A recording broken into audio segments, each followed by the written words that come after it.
Hey folks, Big Woodsman here. Today we're going to be restoring an axe that we bought at an auction sale using only a few simple tools that you probably have laying around your shop. So stay tuned, let's see what we get into. So here's our list of tools that we're going to be using. So here we have our Collins axe. Collins stopped building axes in 1964, so we know that this axe is somewhere prior to that. It has the original Collins hickory handle on it, so we're going to be refinishing that back to original state, the same as with the axe head. So our first tool that we're going to be using is our angle grinder with our knotted or twisted wire wheel disc. So if you're going to be stripping metal, removing rust off of metal, stripping a car for auto work, anything of that nature, get yourself one of these twisted wire wheels. These are the best thing for removing rust off of metal. They're quick, they're very aggressive, they work amazing. Always wear gloves, always wear eye protection. As they start to wear, the little wire bits will fly off, so you want to make sure you're well covered. You do not want to get this on any type of your skin. If you touch your hand, this is going to rip right through gloves, right through your hand in seconds. I haven't done it, but I can see how it would easily happen. The next, of course, just simple sandpaper. I'm looking at a 320 grit because our handle is in really good shape already. We just want to buff it up, raise the grain, so when we add the oil, it's going to sort of penetrate in there. Our oil stone, we've got a coarse and fine grind on our oil stone, so when you sharpen our axe. Our file. One thing that you want to know about files, if you're going out and you're going to get yourself a file in order to do any metal work whatsoever, spend the money on a very good file. Get a nice, good, high quality file. Don't waste your money on cheap garbage. You won't be happy with it and it won't last. Get a good quality file. This is a single cut, so it only files in the forward direction. Very important. If you drag back and forth like crazy, you're just going to ruin your file. So get yourself a high quality file. Important. We have our neat's foot oil. We're going to be oiling the handle and everything with the neat's foot oil. I find it does a really good idea. And of course, our safety equipment that we're going to be using for today. That's our list of tools. So we're going to go through, and the first thing we're going to do is use our grinder, and we're going to clean off all the crap and debris and junk off the head of this axe.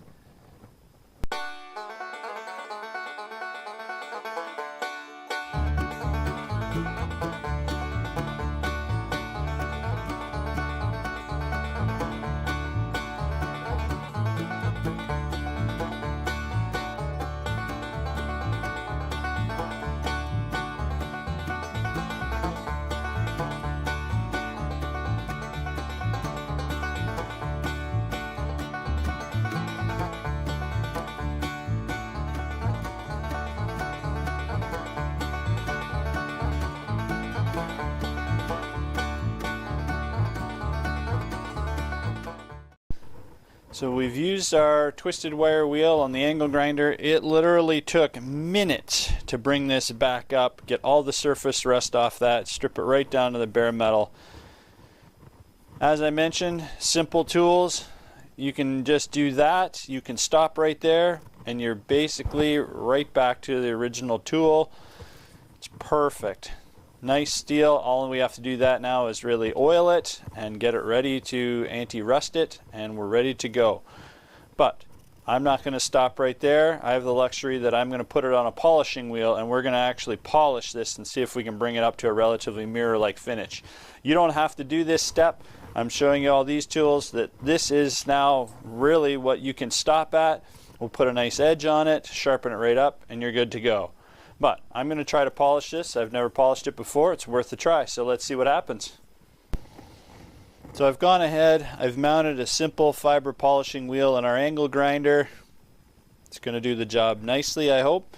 I was told by a gentleman years ago, if you're looking for one general polishing compound that'll do just everything you ever need, get yourself the yellow polishing compound. So he gave me a chunk of this just to try. So today we're going to apply it to our wheel.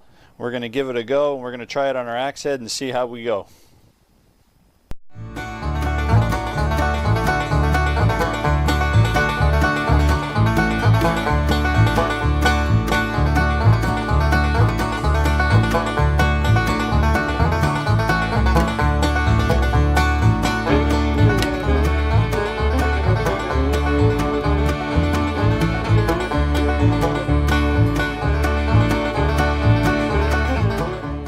Well, there you have it.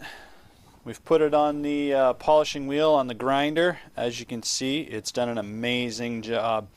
It's not mirror-like, but that's okay. We don't really want it to be. But man, did that ever come up pretty. So the next step we're going to do with our axe here is we're just going to lightly sand the handle. I'm using 320 grit sandpaper. All we want to do is basically just open up the pores so when we go to stain it, it'll have a really nice finish to it.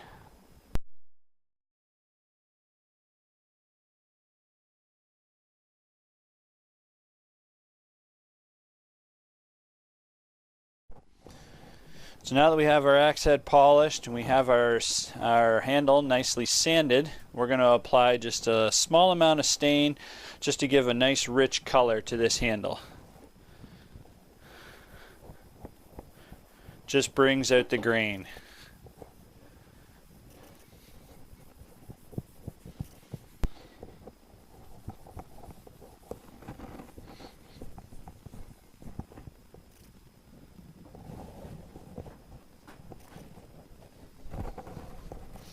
Now we just want to wipe it down in order to get off any remaining stain.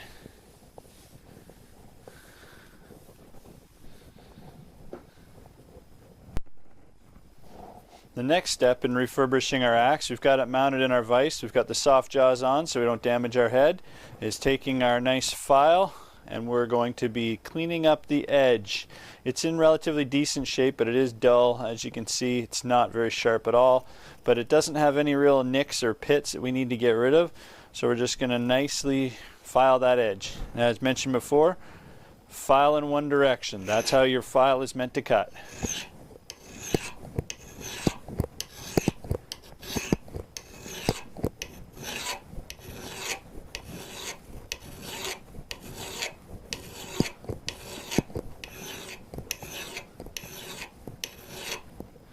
This part of the process is going to take some time, but you want to be careful. You want to keep your lines nice and neat and sort of nicely address that edge.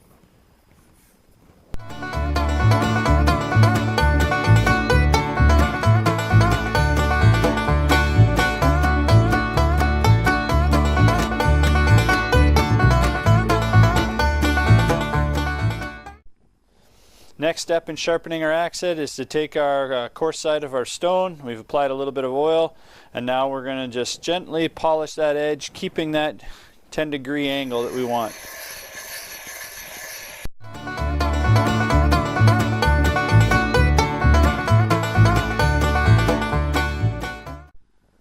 Once we have our edge nicely honed with the stone, we're going to flip it over. We're going to do the other side, and then once we get that side done, we're going to switch over to the fine side, redo it again with the fine side on both sides, and then we should have a really nice sharp axe edge. It's already 10 times sharper than it was when we started. So the last step of the process is to take this entire axe and coat it down with a nice liberal coating of oil. I prefer using neat's foot oil. You can use tongue oil. You can use boiled linseed oil. Really doesn't matter. But it just gives a nice coating. I find it doesn't overwhelm it.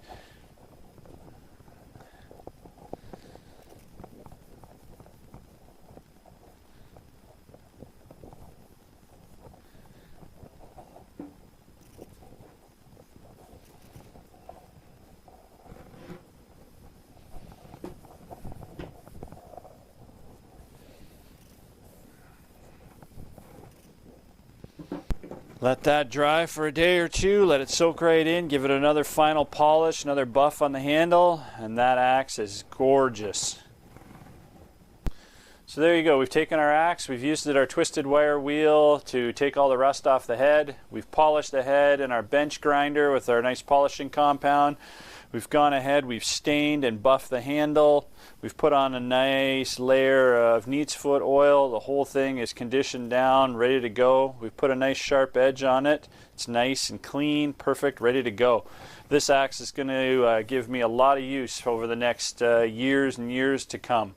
So the next step will be to build a sheath for this now that it's nice and sharp, but that's another video. So as always, please like, subscribe. If you have any comments, throw them in the bottom. As always, it's life out there in the woods. I'll see you out there in it.